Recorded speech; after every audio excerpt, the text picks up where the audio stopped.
എത്ര പെട്ടെന്നാണല്ലേ ഈ കൊല്ലത്ത് ഓണം ഇങ്ങോട്ട് എത്തിയത്. അപ്പോൾ ഇന്നാണ് നമ്മുടെ വീട്ടിൽ സദ്യ സ്പെഷ്യൽ ഇഞ്ചിമ്പുളി ഉണ്ടാക്കിയത് കേട്ടോ. അപ്പോൾ അതിൻ്റെ റെസിപ്പി നിങ്ങൾ എല്ലാവരായിട്ട് ഷെയർ ചെയ്യാമെന്ന് വിചാരിച്ചു. നമ്മുടെ പറമ്പിൽ തന്നെ കുറച്ച് പാകമായിട്ടുള്ള ഇഞ്ചി ഉണ്ടായിരുന്നു. അപ്പോൾ കാലത്ത് തന്നെ അമ്മ എൻ്റെ കൂടെ വന്നിട്ട് അതെല്ലാം എനിക്ക് പറിച്ച് തന്നു കേട്ടോ.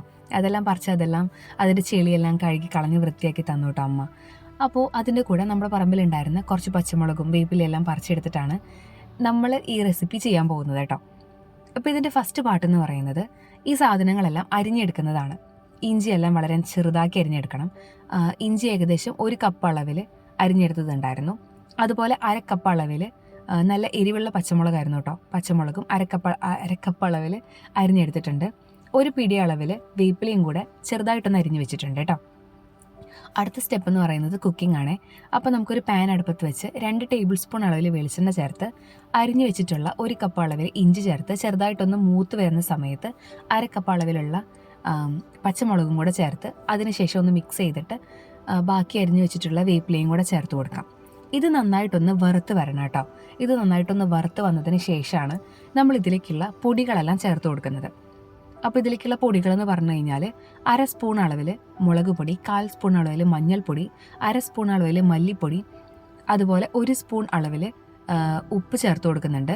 1/4 സ്പൂൺ അളവിൽ കായപ്പൊടിയും കൂടെ ചേർത്ത് കൊടുത്തിട്ടുണ്ട്. ഈ പൊടികളെല്ലാം ചേർത്ത് കൊടുത്ത് നന്നായിട്ടൊന്ന് മിക്സ് ചെയ്ത് ഈ പൊടികളുടെ എല്ലാം പച്ചമണം മാറി വരുന്നതാണ് ഇതിൻ്റെ പാകം. സമയത്ത് നല്ലൊരു മണം ഉണ്ടായിരിക്കും കേട്ടോ. നമുക്ക് കിച്ചണിൽ നിൽക്കുമ്പോൾ നമുക്ക് അറിയാൻ പറ്റും. ആ സമയത്ത് ഞാൻ ഈ വറുത്ത് വെച്ചതെല്ലാം ആ വെളിച്ചെണ്ണയോടെ ഒരു മൺപാത്രത്തിലേക്ക്, ഒരു മൺചട്ടിയിലേക്ക് ചേർത്ത് കൊടുത്തിട്ടുണ്ട്. അതിനുശേഷം 2 ചെറുനാരങ്ങയുടെ വലുപ്പത്തിൽ പുളിയെടുത്ത് ചെറു ചൂടുവെള്ളത്തിൽ കുതിർത്തി പിഴിഞ്ഞ് അരിച്ചെടുത്തിട്ടുള്ളതാണ് ഇതിലേക്ക് ചേർത്ത് കൊടുത്തിട്ടുള്ളത്. ഇത് ചേർത്ത് ഒരു തിള വന്നതിന് ശേഷം 2 ബെല്ലം ശർക്കര വെള്ളം ചേർത്ത് ഉരുക്കിയെടുത്തതും ഇതിൻ്റെ കൂടെ ചേർത്ത് കൊടുക്കുന്നുണ്ട് കേട്ടോ. ഇനി ഇതെല്ലാം നന്നായി തിളച്ച് കുറുകി വരുന്നത് വരെ നമ്മൾ വെയിറ്റ് ചെയ്യണം. ഓരോ സ്ഥലത്തും അവൈലബിൾ ആയിട്ടുള്ള പുളിയുടെയും അതുപോലെ പച്ചമുളകിൻ്റെ എരിവിൻ്റെ ഒക്കെ വ്യത്യാസം അനുസരിച്ചിട്ട് ഇതിൽ നമുക്ക് രുചി വ്യത്യാസങ്ങൾ ഉണ്ടാവാൻ ചാൻസ് ഉണ്ട്. അതായത് നമ്മൾ രുചി നോക്കിയിട്ട് ആവശ്യമാണെങ്കിൽ മധുരമോ പുളിയോ ഉപ്പോ ഒക്കെ ആഡ് ചെയ്ത് കൊടുക്കണം കേട്ടോ.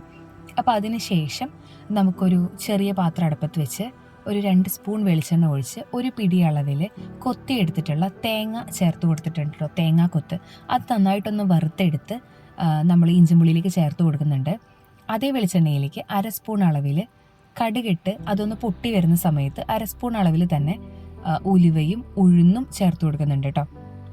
അത് നന്നായിട്ടൊന്ന് മൂത്ത് വരുന്ന സമയത്ത് ഒരു 2 തണ്ട് വേപ്പിലയും അതുപോലെ 2-3 വറ്റൽ മുളകും ചേർത്ത് നന്നായിട്ടൊന്ന് വാട്ടി ആ വെളിച്ചെണ്ണയോട് കൂടി ഇഞ്ചിമ്പുള്ളിയിലേക്ക് ചേർത്ത് കൊടുക്കുന്നുണ്ട് കേട്ടോ.